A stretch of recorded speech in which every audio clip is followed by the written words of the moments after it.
want to know something about yourself, sit on your bed one night and say, what's one thing I'm doing wrong, that I know I'm doing wrong, that I could fix, that I would fix? You meditate on that, you'll get an answer. And it won't be one you want, but it'll be the necessary. Everyone has this proclivity to some degree as they're deeply self-conscious and uncertain.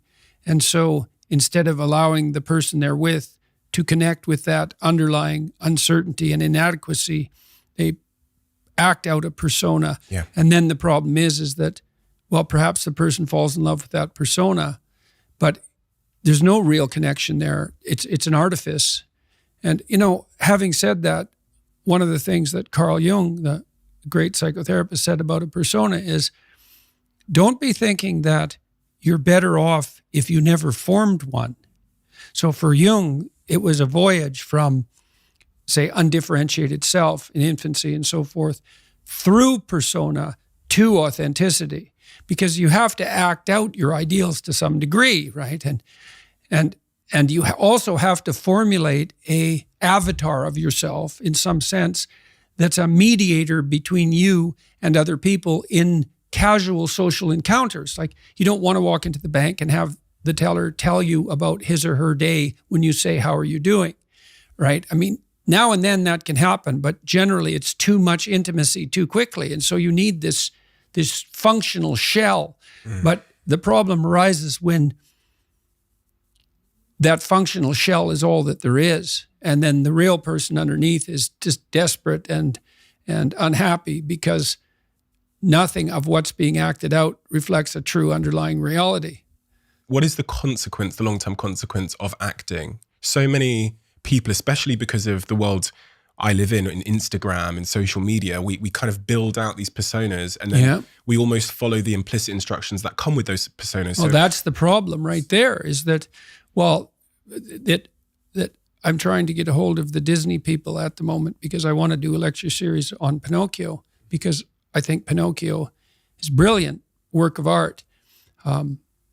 And if you're a puppet and an actor, and Pinocchio is both at times in that movie, both a puppet and an actor.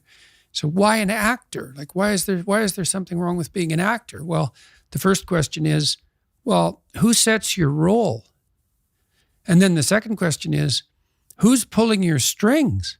So you've put on this front that is there to make you popular and sexy and desirable and to mask from yourself your own inadequacies. But that's a role. Well, who wrote it? And for what purpose?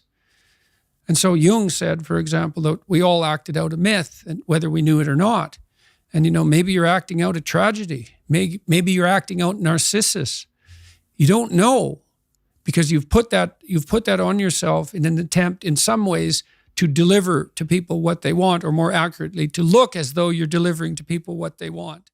What you need to do is you have something to say, and we would have to figure out what it is that you have to say. But it would be some variant of, I'm bringing more value to the table than I'm being compensated for, and that's demoralizing me.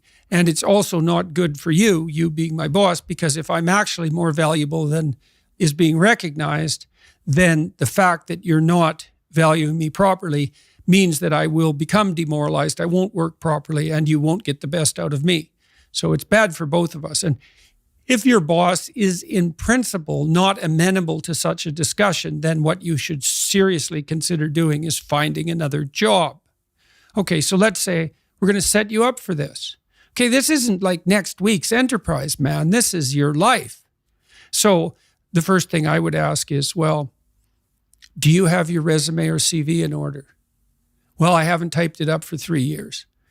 Well, what do you think about bringing it up? Well, I'm pretty nervous about that because there's some holes in it. And, I didn't do so well in college, and I'm kind of embarrassed about my resume. It's like, okay, bring it in. Let's go through it. Let's at least update it. Let's look where the holes are. Let's look at where the inadequacies are as far as you're concerned, right? This isn't my judgment. It's your judgment. Let's walk through those judgments and see if they're warranted, because maybe you're just too guilty and ashamed and self-conscious and anxious, and you're looking at your resume more critically than someone else would. And maybe there's some holes that you need to rectify. You're you were 2 courses away from your BA and you dropped out or something like that. Well, maybe we need 6 months to address that. And at least, even if you can't be fully educated, you could be taking some courses online. And so when you went to a new job interview and they said, what about this hole? You'd say, well, I came to terms with that 6 months ago, and in an effort to rectify it, I'm taking the following courses, and here's my plan for completion. That's a really good answer. For people who don't know you, you have become one of the world leaders of suicide awareness, of mental health advocacy. Why have you dedicated your life to this cause? You know, Kyle, for the most part, I have closure, you know? I mean, my dad took me back to the bridge a year later to the date of my anniversary. And we stood at the very light rail that I attempted.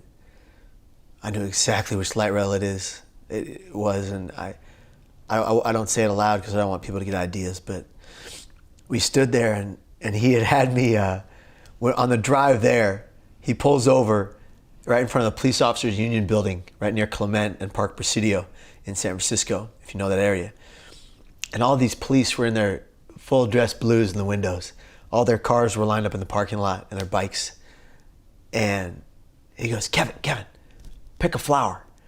And I go, Dad, I'm not picking a flower from the Police Officers Union building in San Francisco, you get arrested. He goes, pick a flower, Kevin. Jump out, grab a purple tulip with yellow inside. We go to the bridge. We get to the parking lot. I don't want to get out of the car. I don't want to get out of the car. Dad, I can't do this. I can't do this. Kevin, we need this. You have to do this. We need closure. I said, Dad, you need closure. I need to go home and lay down. He said, no, Kevin, we're doing this. So we walk out to the bridge and he says, show me where. And I showed him the exact light rail like it happened the day before. We hold the flower over the rail. My father grabs my left hand with his right. We say in Our Father. And he says, drop the flower. And I dropped the flower and it wafted down and it hit the water and made the tiniest ripple effects. And 2 feet to the right, popped up a sea lion.